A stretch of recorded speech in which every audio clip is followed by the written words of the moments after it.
All right, guys, I'm going to try to record this intro without getting Blake sneezing and snorting over here in the background.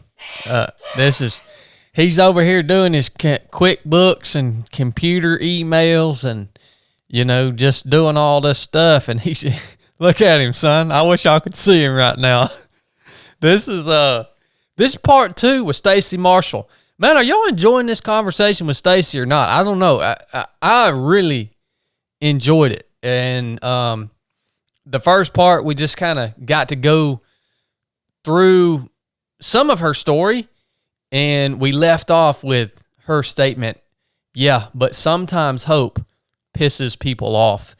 And we continue on with that story and go even deeper into these topics with Stacie in episode 2 or part 2. Y'all let me know what you think about it. These are tough topics to sit down and have a talk about. And Stacie had a lot of courage for coming on and sharing the way that she shared. I hope you guys enjoy it. I'm going to talk to you real quick. I told you I was going to give you some gear reviews on here. I'm going to talk to you real quick before we dig into part 2 with Stacie. By the way, if you haven't listened to part one, you got to go listen to part 1 before you listen to this. This is your Xoskin gear review. Right now, I've got this Xoskin beanie. All right. A lot of y'all talking about, why are you talking about a beanie, Chad? Well, here's the thing. You lose a lot of heat out of the top of your head, and it's getting cold outside. If it's not already really cold where you are, it's getting cold. And I can't tell you how many times I've seen people out in the backcountry running a race, whether they're running a race or backpacking or whatever they're doing, and they come into an aid station or they're stopping to take a break, and they get super cold really fast. That's dangerous. One of the ways that you can prevent that is by wearing a good beanie. This is the one that I wear. It's made by Xoskin. I wear it because it is very, very comfortable, and it is the same quality that I have come to expect from all of Xoskin's products. They don't just fit comfortably and look good. They actually function and work better than other brands out there. This Xoskin beanie fits my head perfect. It gives me great thermal protection when I need to stop and do whatever I'm doing in the backcountry, so I'm not losing all the heat out of the top of my head. You got a lot of blood flow to the top of your head. This beanie has their proprietary technology. There's copper fiber woven into the fabric of this Xoskin beanie, which prevents this thing from getting really stinky. I mean, it's amazing how many times you can wear your Xoskin gear, whether it's the socks, shorts, the shirts, or this beanie. How many times you can take them out, train in them, get them nasty, and they don't stink. That's pretty nice, because who likes washing clothes and folding clothes? I know I don't. I friggin' hate folding clothes. Go check out Xoskin at xoskin.us. Get you one of these beanies, man. It's cooling off. You're going to enjoy it, whether you're out in the backcountry backpacking, whether you're hunting, whether you're running an ultra. When you stop, get a beanie on your head, and it needs to be from Xoskin, because Xoskin's 100% made in America. And I appreciate that. That means something to me. There's many other reasons, but that's an important one. They've also supported the 307 podcast since the very beginning. They were our first sponsor to invest in the show, which is why we talk about their gear on here.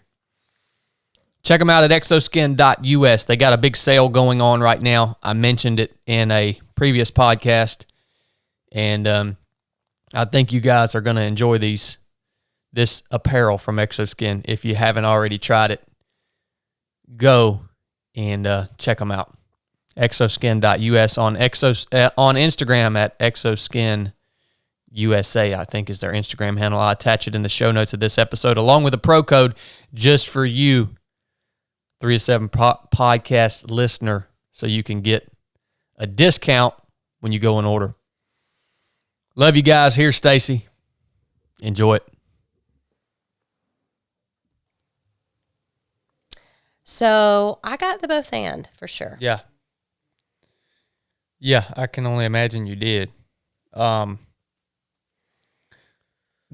right, I have to understand on a deeper level, like, what were you trying to reconcile after you had your conversation and your prayer with Mr. Melvin, and then you decided to go to this meeting of black farmers? Like, what were you trying to reconcile with something internally, or was there a bigger mission at that point? Like, because you said it was, at some point you figured out this was bigger than just, this healing process and this conversation was bigger than just what you had to deal with. But did it turn into that, or was it that initially? I don't know if you understand that question or not. I think what I felt from Melvin and Melvin's prayer was this, this, him calling me out to, like, pour love on that place and to hold love for that place. And I think in moving forward, I was trying to work out, like, what that practically looked like, what that logistically looked like. Oh, okay. Not just as a sentiment, but, like, what does that mean on a day-to-day? Okay. Like, how do I walk this out? Yeah. So, that was some of what the article was about. But one of the things I have been doing was I worked with Berry College. I worked with an anthropologist at Berry College, Dr. Brian Campbell, and a team of his students. And we've been documenting for the past 2 years the journey of me moving back home and recording interviews with me and Mr. Melvin and Miss Betty. And then we interviewed the last remaining black farmer in Chattooga County. He's 78 years old. He's the last one left. So we interviewed stories of white farmers, just to get, like, a community sense of, like, what's this is a community story, and so let's invite all voices to the table. Okay. Here. So from that, we started having reconciliation conversations and workshops on the farm where we would have, students come, and we'd have Mr. Melvin and Miss Betty come, and, we would eat food together and have dinner together, but then we would talk about, these we talk about the records, we talk about family history, we talk about these cultural moments that students were navigating. So, that was part of, moving forward, the practical place of, like, how to use the farm as a place of love. And I think, again, part of the conversation has also been reparations. And that's a hard word to say, because as soon as you say it, people go, la, la, la, la, la. It's like people don't want to hear it, or they have, even myself, like, there's something about the word that is like, it makes me uncomfortable, to talk about it. It makes me really uncomfortable. And so I'm still wrestling with that, because, reparations, just to give a basic definition, is basically, a monetary stipend that would be given and compensated when wrong has been done, or when. And so, for example, like in World War II, when the Japanese were sent to camps here in America, the government gave reparations to Japanese Americans after that time happened. There's been, some reparations given to Native Americans. And so now one of the big conversations in our country is government reparations for Black Americans. And so, that was kind of the pressing question, and still is on my mind because, reparations, I think, honestly, is a biblical thing. You think about the year 7 Jubilee. I mean, that's what the Jubilee was, giving the land back. So I know there's biblical concepts of reparations, but like when you're talking about walking it out and the practical thing of it. Oh man, that's tough because, now we're 150 years removed from this. And then, where do you start with that? If you were going to, as an individual, it's very complicated because if you were going to give money, how do you do that? How do you put a price on that? That's what I'm sitting here thinking. Well, the government involvement is tough too, right? Because, one thing, like you said, the timetable is reparations. If there was going to be some that needed to be done, would have needed to have been done at the time. So Hester didn't have to, like when you had that discussion with Melvin and he talks about where was she going to go? Yeah. A place could have been provided for her then. Yeah. But now, how would you walk that out now? Like you keep asking. Well, it would look like the government creating a new tax for us that we would have to pay into that, which. Is that the way to do it? Well, and it's so tough. All that's going to do is make people angry, right? Right. How it's complex. How are we taxed for that? It's like we've passed this window. Well, and what happened was after the Civil War, that's where the 40 acres and a mule came from. It was a reparation, but then the U.S. government took that back and revoked it. So it is. Again, I have spent a lot of time thinking of this, and my head's still spinning. And what I want to say, because again, I wanted to hear what Mr. Melvin thought in this conversation, and, Mr. Melvin and Miss Betty and I sat down, and when we sat down with the reporter and this question was kind of posed, there was also a sense for them where, Miss Betty said it beautifully in the article. She said, we want justice. We don't want a handout. And so, that's when they turned to me and said, all you need to do is pour out love on that place. Mm-hmm. And again, here's the deal. I think at the end of the day, I can ask the question and Chad and you and I were talking about this a little bit after CrossFit the other day, but this is where I'm at personally with it.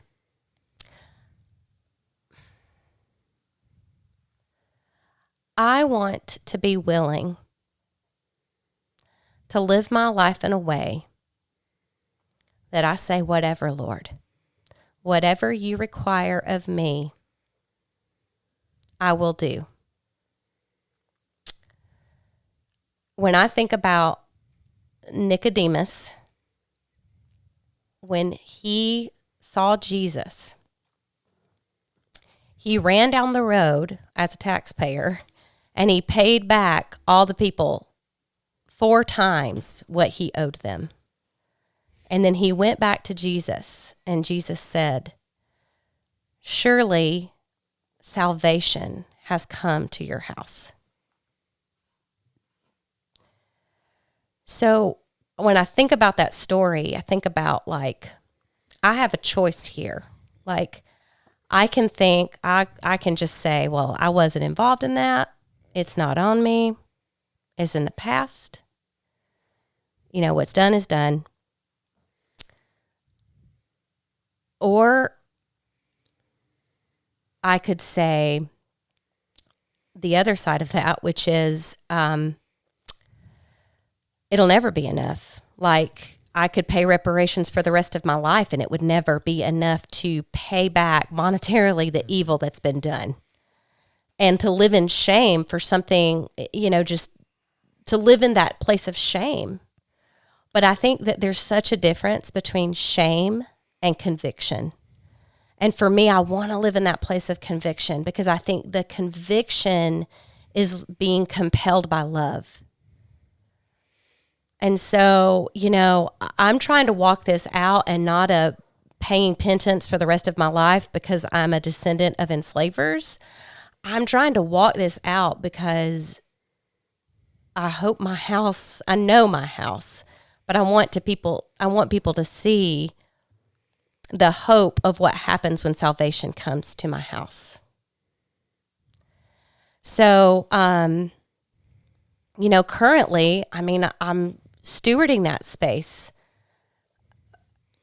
for this conversation and giving a lot of my time and resources towards that.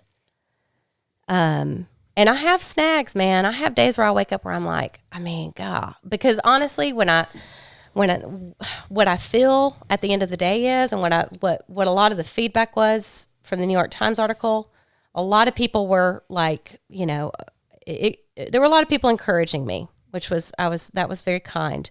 But then there was a lot of people that were that the feedback that confirms your worst fears, those comments you read that are like, oh yeah, people are saying the thing I don't want them to say. Yeah.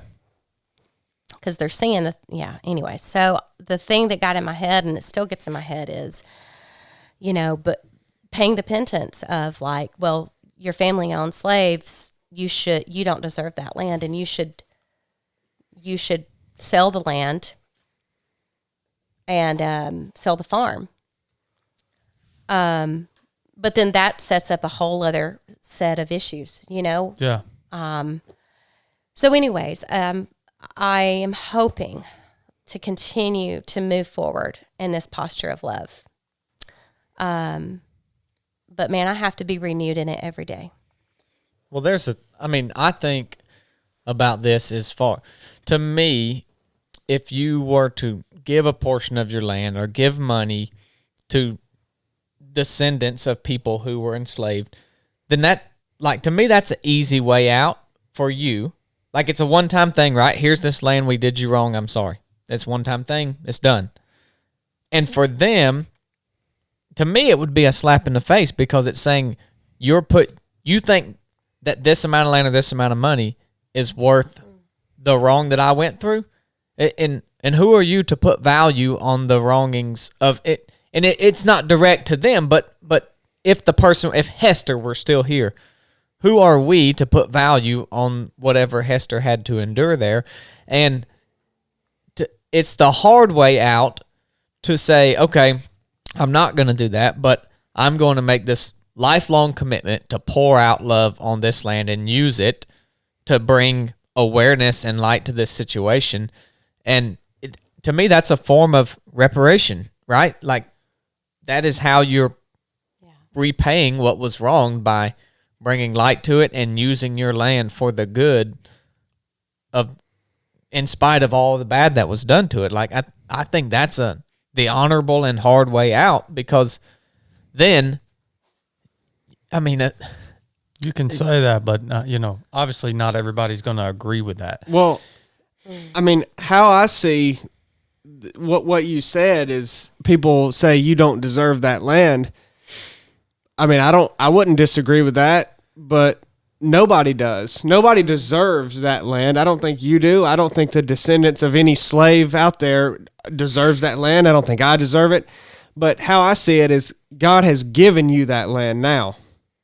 And kind of going along with what Blake says, none of us deserve that land. You're not going to find somebody out there that deserves it, but it's been given to you now, and you can do good with it. Yeah.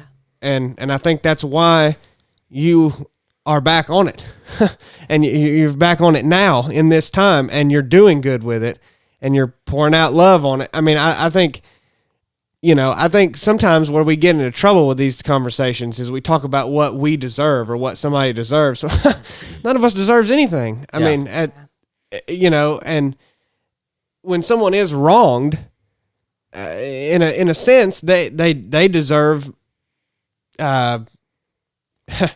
something, for that. But I don't know that you can give them what they deserve, other than, that's why I like what Melvin said, love. Yeah.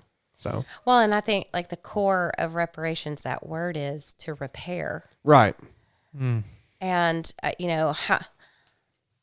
how foolish is it for us to think that a relationship can only be repaired by money? Yeah. I literally just made a note that goes right along the lines with that. And I think the reality of this is that it's very, very hard not to become opinionated in terms of this conversation and this topic, which is immediately when I think of how I want to respond to this, it's near impossible to not, have my opinion reflect through in my response.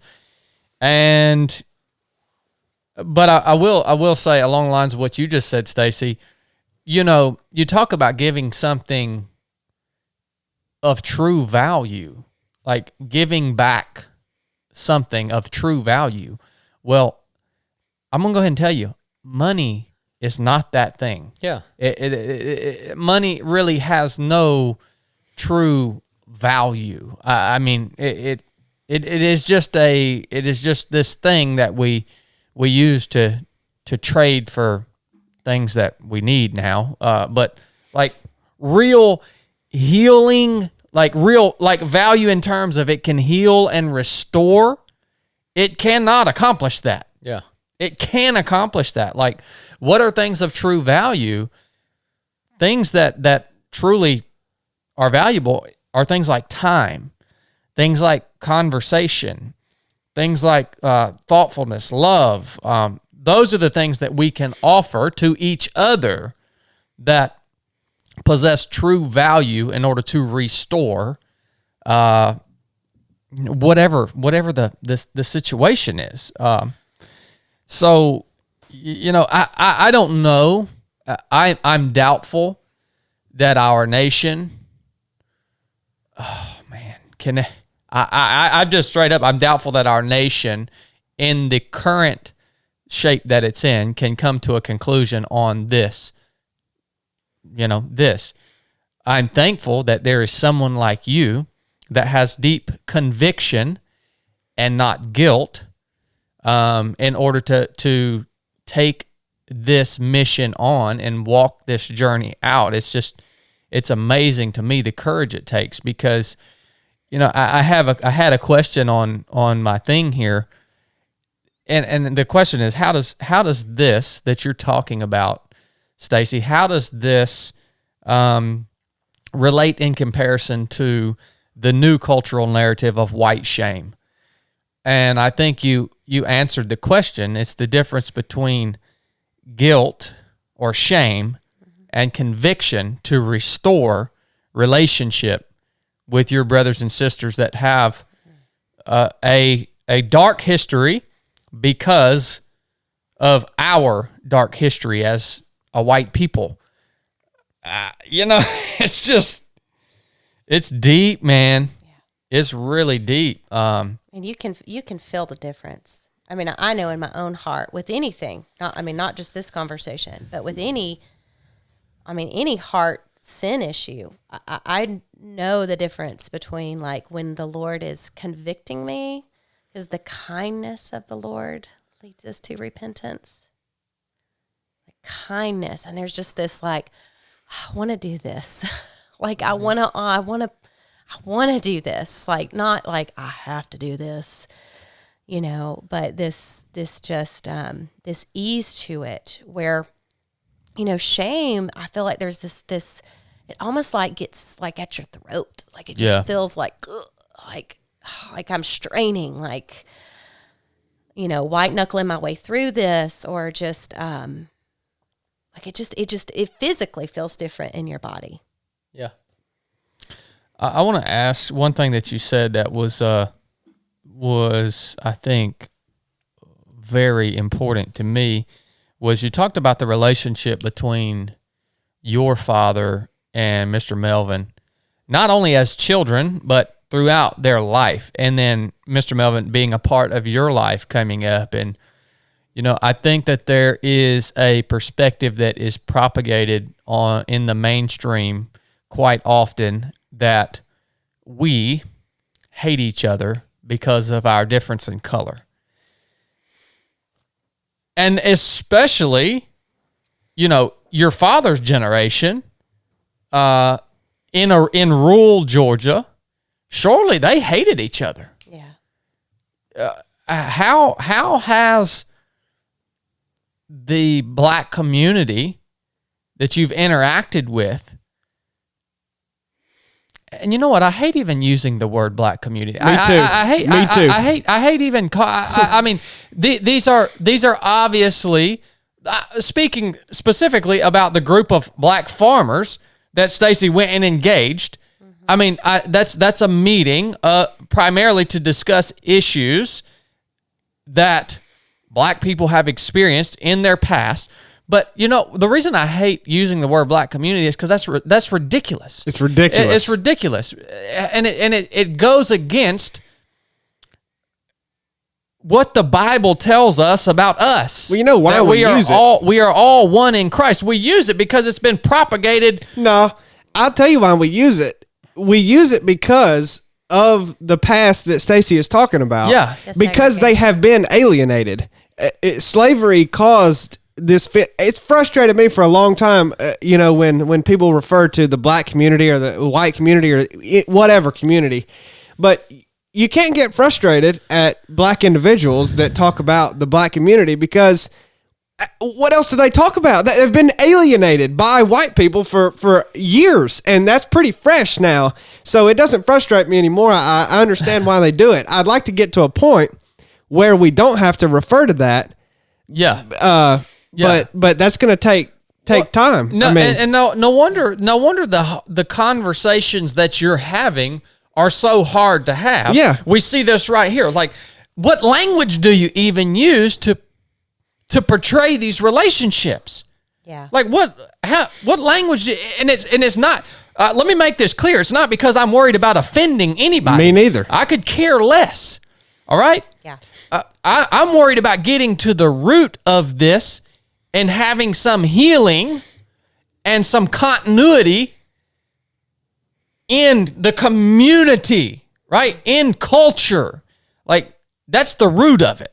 So that's why the language, that's why I'm even concerned about the language, because if you're not careful, the language you use will just simply continue to propagate the division that does exist.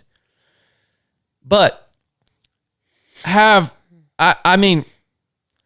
I assume you've been received with open arms. Yeah, I think what the difference is, I'm received by those who know me too. Like, I think that it's been a very healing story. But, speaking to my dad and Mr. Melvin, they knew each other. Like, we know each other as neighbors and as brothers and sisters. And that called them forth in a even a place where culturally, back when they were born, it was not there. But I mean, what I have seen, to be honest, what you said about black community, it's again, there's just been, I see, and what I'm in awe of is specifically, I just want to speak to the black church, which again, I think that Sunday mornings is one of the most segregated times in our culture still today. Oh, yeah, 100%. So, but I think those spaces have been necessary for the healing of that community to take place, because that was literally one of the only places where they could experience freedom or expression of what the suffering they were going through. That's why some of those black spirituals are just, when you read the words of them, you're like, they're clinging to like the songs of the people of Israel, I mean, like they're so understanding of what bondage, like the residue of bondage, like even generations of people, we're so far out, they still understand the curse of what that bondage was like and the residue of how it still exists. And I will say as a white-bodied person, like, I don't think even in my own self that I probably have understood that in a way that like that a person with black skin would, because there's just a different experience. And so I think for me, you know, with entering into this conversation, I think that I have been so surprised at the grace extended to me.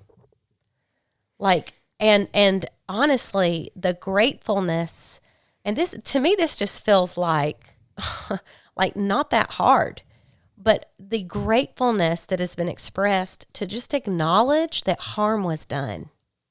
Yeah. Like, just to acknowledge that something bad went down, you know, and that feels like the bare minimum right there. But that I think, again, is part of that repairing that relationship. Like when you need to repair a relationship, you got to acknowledge that something has been broken. You know what's interesting about that statement right there is that acknowledgement of it, like the reality of it, is extremely important. But what I see happening is the acknowledgement of it a lot of times leads to emotions like anger. The acknowledgement leads to bad emotions, which leads to the destruction of the historical evidence that you would even need to acknowledge and get to the bottom of it. And, you know, it's been crazy to me to watch over the last few years as governmental authorities are tearing down monuments that represent a history that we refuse to acknowledge, but when we do decide to acknowledge it as a culture, instead of acknowledging it, pouring love into it, experiencing healing through it, we acknowledge it and then immediately begin to tear down whatever evidence there was of it, so that it will, and what that will lead to is actually it will not be remembered. It will not be remembered, and then it will repeat itself. Yeah, it's a terrible reaction to the acknowledgement. I believe it's going to repeat itself regardless, because that's just what history does. But that is certainly the way to ensure that it will. But also, you know, as far as slavery specifically goes, I mean, that's obviously been prevalent from the beginning of time. Yeah. And is continuing on. That's why I have no disillusions that it will ever go away completely, because there's slavery today in many forms. You know, China is enslaving Uyghur Muslims along with Christians today by the millions, and we ignore it. And, you know, as far as human trafficking and that form of slavery, it's prevalent today. And I can't help but think a lot of these discussions, not the types of discussions that we're having and that Stacie's having, but these other discussions you see loosely around this topic, it's a distraction amongst those, along with what Chad's saying. It's almost destined to repeat itself here in America. And it's a distraction from the other forms that we see today. So, yeah, I think some people need to evaluate the conversations that they're having and see if they're actually, what are they producing? Because some of the conversations that deny this history, or not even to cover it up, that's not doing any good. Yeah. You're not going to learn anything. Or conversations that are being had simply to make people feel good. Make them feel angry or some upset. People feel negative emotions. Well, and I think again, there's been a lot of silence, and and I think that silence has an evil to it as well, because You know, even within my family, like unintentionally, you know, there's been some operating in some shame. Like, we don't want to talk about this. We're going to cover it up. We're going to just keep it with the family. And, you know, we just discovered that, you know, Hester's descendants are actually connected to Miss Betty, Melvin's wife, Miss Betty Mosley. And, you know, when we discovered this, it was just this strange joy with her, she was like, you know, this is part of my family history that I was like, we didn't know because we didn't have the knowledge of these stories. So, I mean, it was like you really felt like this generational restoration happening in that moment, but then you felt the grief of it too. You know, I think the same as I said, you mentioned like the monuments and all of these things. Like, I don't think we've told the story well in the past. Yeah. And I think that's why this feels so complicated in the moment that we're in now, is it's, all of these things are bumping into one another, and we haven't told the whole story. Mm-hmm. We haven't, you know, and again, I mean, there's relationship. God, I mean, I really believe when we truly know somebody, it's hard to hate them. Yeah. I mean, it's a lot easier to hate somebody you don't know. Yeah. Well, and you know, we can get aggravated about them tearing down monuments and doing the things that are not fixing this.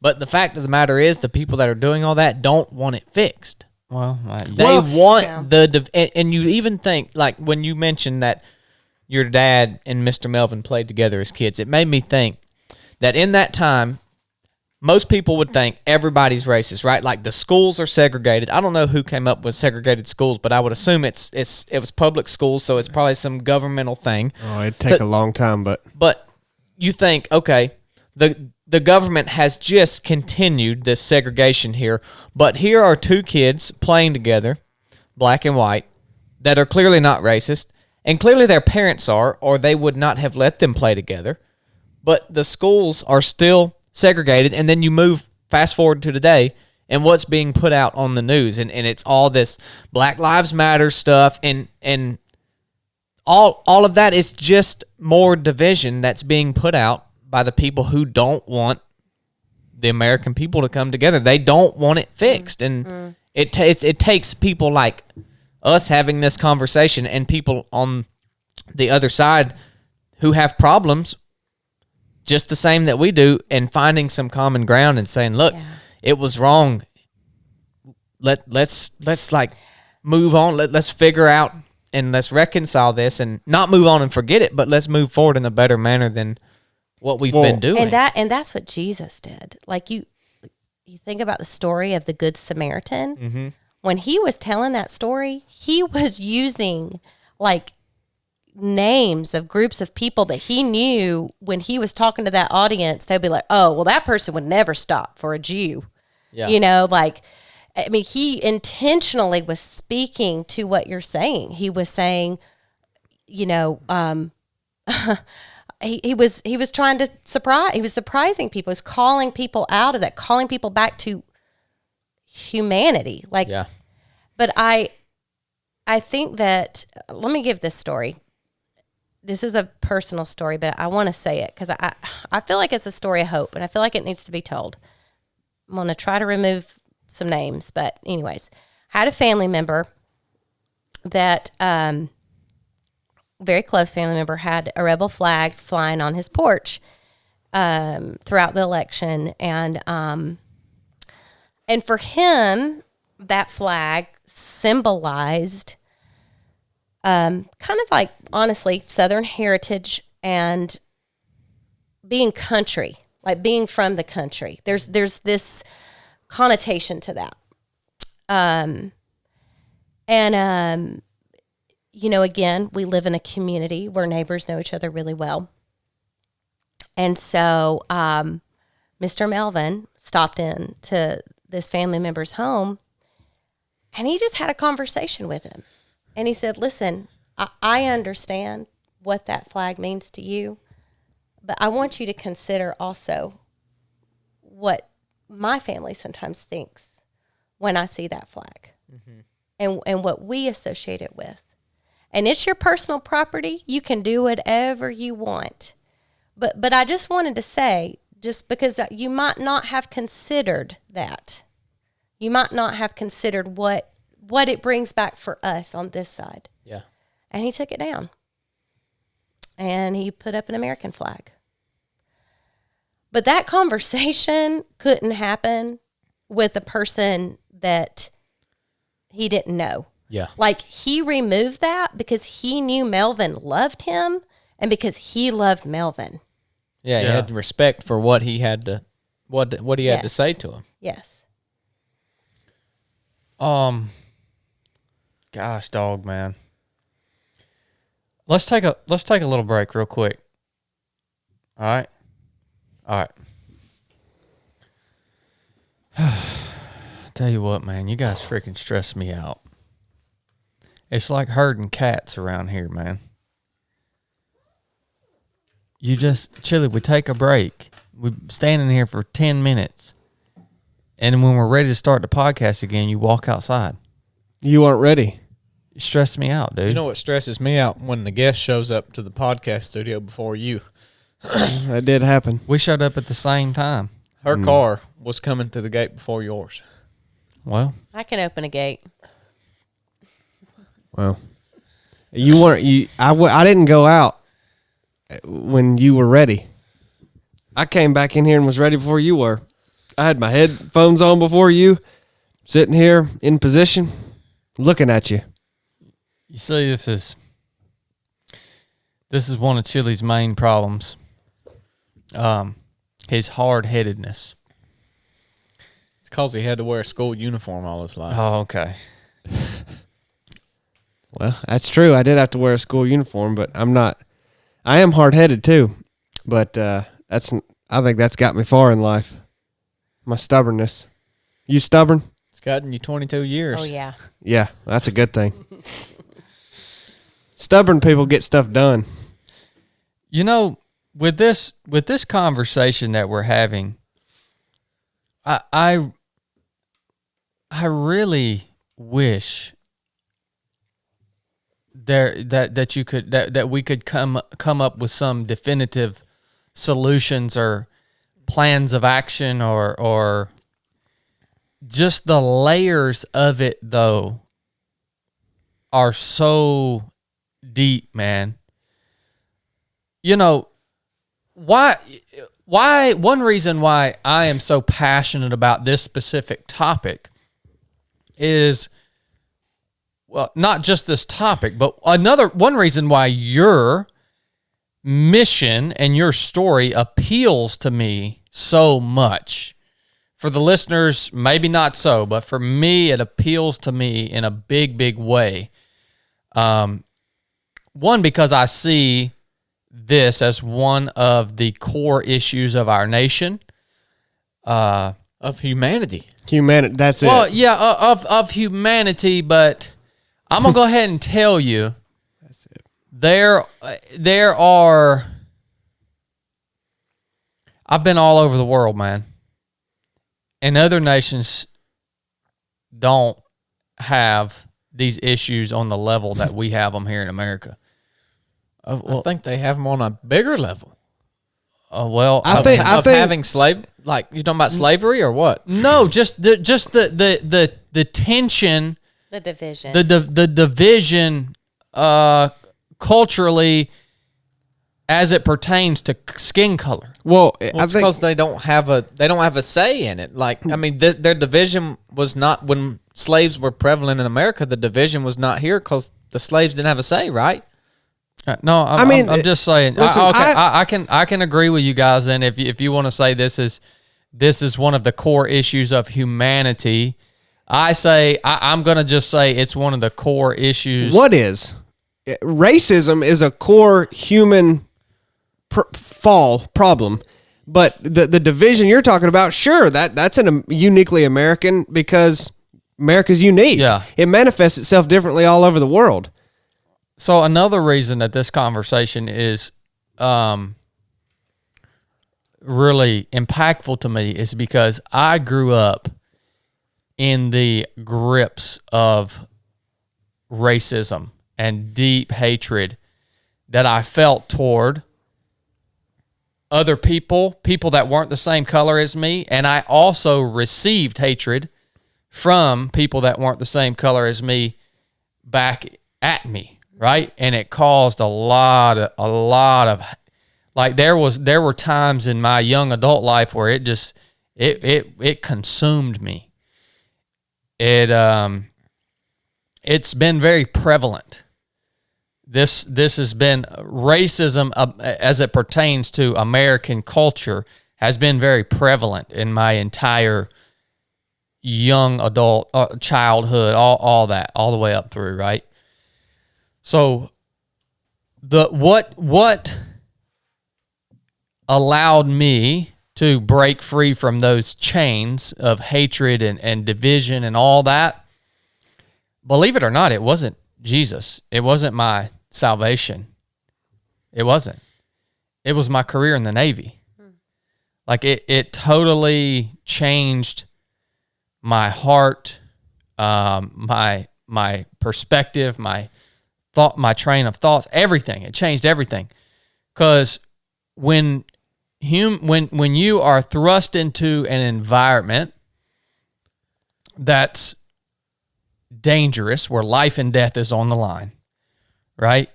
And you depend on the actions of the man to your right and left, all of a sudden you realize all this freaking bull crap about color is exactly what it is. It's some manufactured bull crap. Is all it is. It's astounding when you have that revelation. That is probably one of the most transformative things that came out of my service in the Navy. I'm just so thankful for it, man.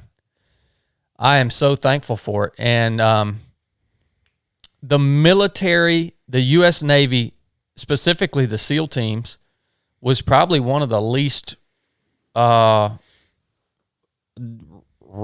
if you want to call it, environments that I've ever inhabited in my entire life, because all the superfluous manufactured bullcrap is burned off by the danger that the imminent danger that we would face sometimes on a daily basis. You know, you said something earlier, Stacie, that was interesting to me, and you talked about the disconnect between, you said there was only one black farmer left in Chattooga County, and the disconnect between a black American and the land because of the history, right? I forget how you exactly said it, but that was so interesting to me, because we also see that disconnect. In other words, we haven't had a single student come out of the basic course yet that has been black or Asian, or it's all been, we've had some Hispanics and mostly white students. And like that bothers, I've been trying to get at the root of that. Like, where is the disconnect coming from? And we talk about layers, and you say, man, there's a layer I never even thought about. You know? Well, why does that bother you? It bothers me because I realize that there is that's a problem. Like, it bothers me because it's a problem. And there are black people that are interested in this, and why aren't they coming to our course? He's worried that there might be, right? Like, there's some, what else is going on that are preventing them from attending our course. I'm also a thinker, and I think about these things. So like when I see something that's off or skewed, I think about, like, what is the reason for this? And you know? I just don't evaluate things that way. Like, it wouldn't have dawned on me that the demographics of the people that attended I don't know. I just don't. Well, and I think, that's reality. I think it's something. I mean, it's not anything that dawns on me. It's the reality of it. No, like, I wouldn't pay attention to the skin color of the people that were coming out there. Like, it wouldn't even hit me. Like, But I think it's something good to be curious about. And again, like I say that not because that's my own beliefs, but because that's what I've heard from Black farmers and the experience of, even this older Black farmer who's saying not many people in my family, younger, are interested in farming because of this. Exactly. And so, again, farming and the work that you do, I mean, it's both so, like, your part of your purpose and my purpose, I think, are very similar in that we feel connected to the land and we love bringing people in a setting that they can connect themselves with the land. And part of that is, what are the narratives or the barriers that might be going into that person that could prevent them from that experience or discourage them from that experience. I mean, I know for me, being a woman, I mean, gosh, like, I did some of the farming work growing up, and I know that my strength is not that of a man my age, but at the same time, I think I'm stronger than some dudes I've met too. But again, for me, a narrative has been, man, I don't know if I'm physically strong enough to do the work of farming. Yeah. That's why I joined CrossFit. Like, I'm 40 years old. I have never moved my body like this. And dude, I mean, I am physically engaging in a way in the last 2 years I have never done. And I'm proud. I mean, I'm proud that I'm stronger than I was 2 years ago. But like, there were narratives that I didn't even realize were affecting me and the way that I viewed even the work of farming or the work of the land or the engagement of the land. And so that's what I hear you saying. Like, you're just curious, like, what are people's narratives about that experience that could be affecting them? Yeah. Yeah. Well, yeah, you're exactly right. Very eloquently put, much more so than I put it. I have so many questions, but we got to wrap this up at some point. What is, okay, your current, you are, this is your current mission then? Like, I mean, if there was closure on this, it would be a wonderful thing, but there's no closure on it in sight. What is, like, where are you going now with the farm, with your day-to-day? Like, what is your vision? I'm curious. Yeah, I think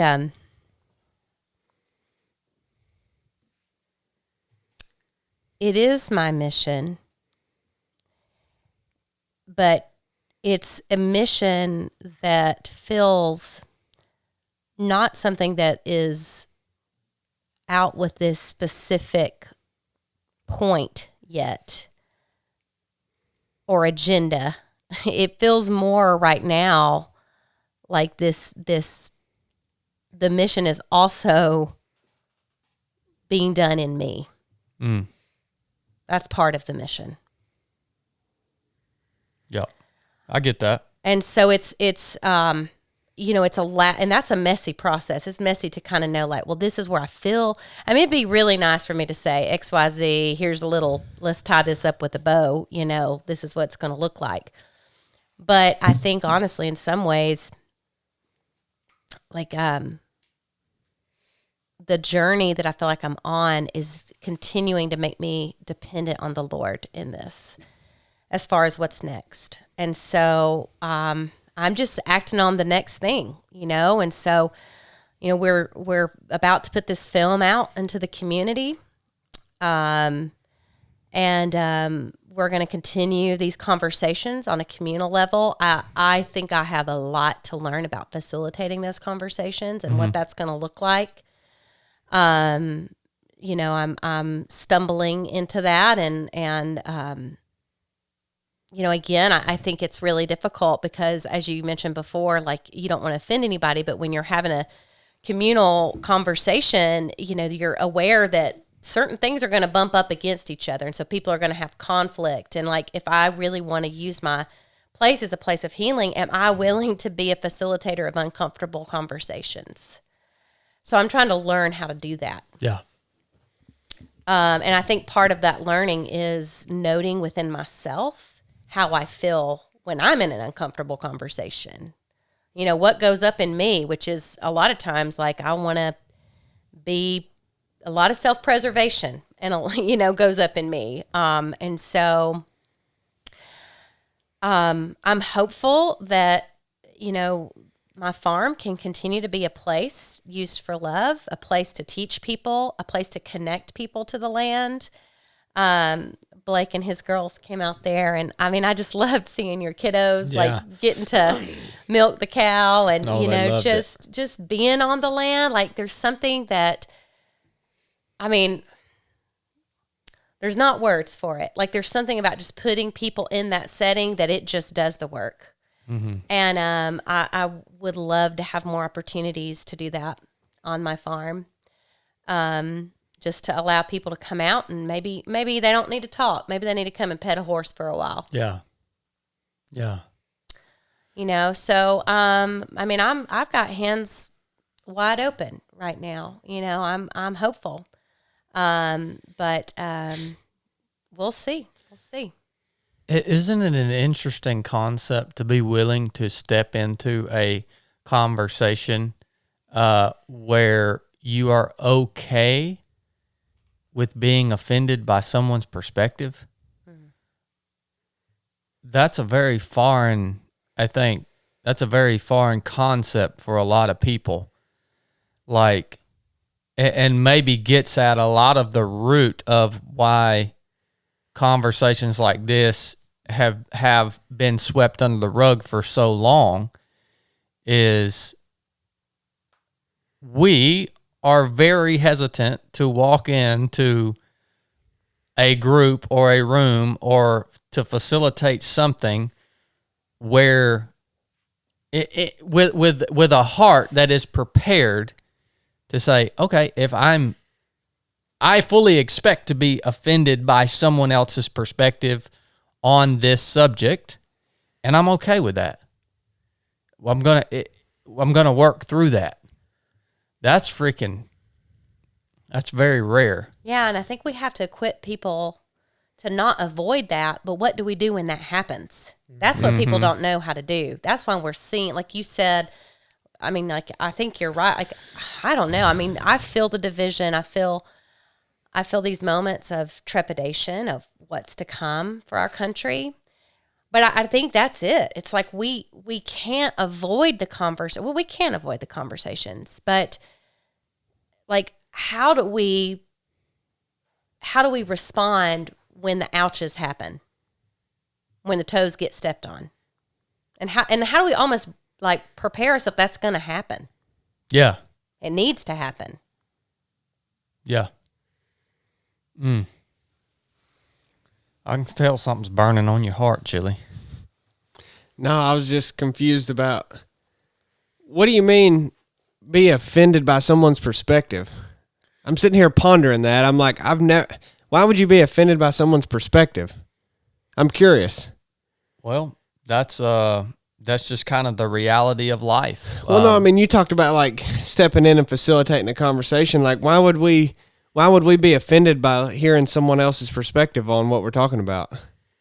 Because it's contrary to what you think, and people don't like to be disagreed with. It's contrary to what you believe. Yeah. So your perspective is shaped by your experiences in life. So a lot of times you think your perspective is truth, right? Right, but it's your perspective. Well, okay, but unfortunately, most people, including myself, find themselves in a situation where they're thinking their perspective is truth because it's all that they know of the world, right? So when someone comes at you with something that goes against your truth, that ain't fun. Well, it's like a colorblind person and someone who sees color, and they say the lid of that water bottle's blue, and you're colorblind, and you say no, it's not. That is black. I don't know. I say no, it's blue, and you go back and forth. And in reality, to you it's black. To me, it's blue. It's a lid, but it's just, like you couldn't. I don't know, in that situation you're not offended by it, but on a deeply rooted topic such as this, someone who has been hurt by this could be. I just have a hard time understanding the concept of being offended. It's always been, and so on. I mean, since this conversation has revolved around the topic of race, kind of relations, in a way, it's been much more than that. But okay, let's look at this the current narrative of this critical race theory, where we talk about pieces like the white shame and stuff like that. Like, for somebody has a perspective where that is true to them. All right, whoever's formulating that, there maybe some people are formulating it for the wrong reasons, but people that are propagating that for them because of this perspective that's been formed, that's truth to them. Well, I'm offended by that. Like, I'm going to be straight up with you, because it goes totally against my perspective on this, right? So where is the actual truth? Well, it's probably somewhere in the middle of the two perspectives, right?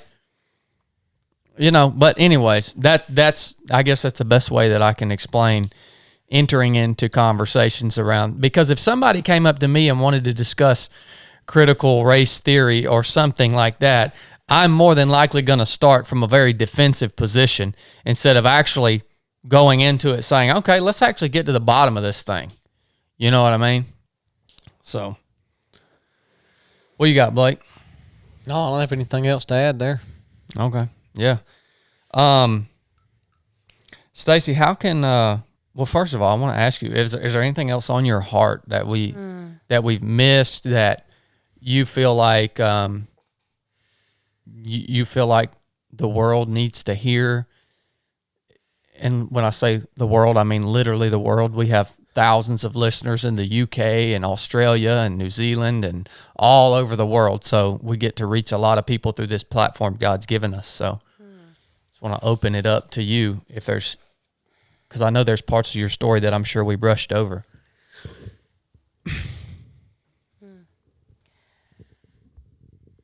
I think that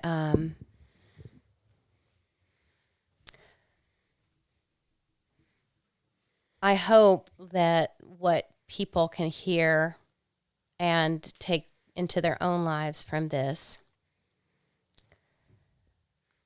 is we all have an opportunity to walk out our stories and our lives in a powerful, hopeful way. And that calling and that place of living missionally, as you said, Chad, I think can be distracted by a lot of different things.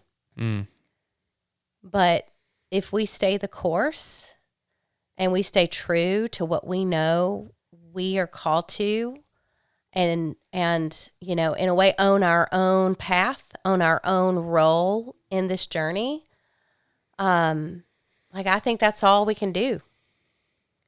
At the end of the day, the simple thing that I'm trying to do is love my neighbor as I love myself. The first command in my life is to love the Lord your God with all your heart, strength, and mind. And the second commandment is to love thy neighbor as you love yourself.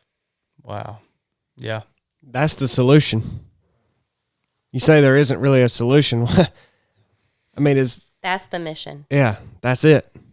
There really is one. Mm-hmm.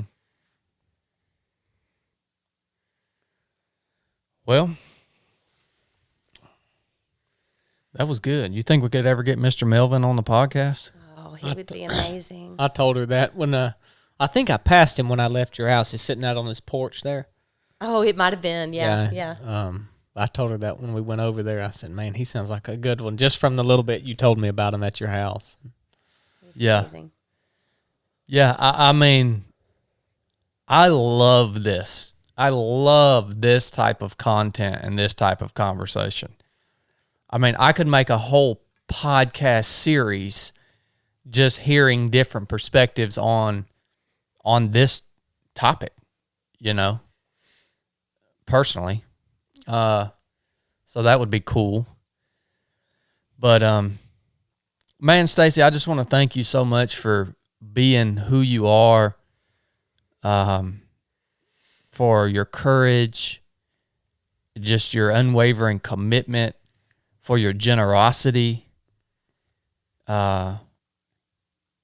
It's just, I don't even have words for it other than thank you, because you are making a difference.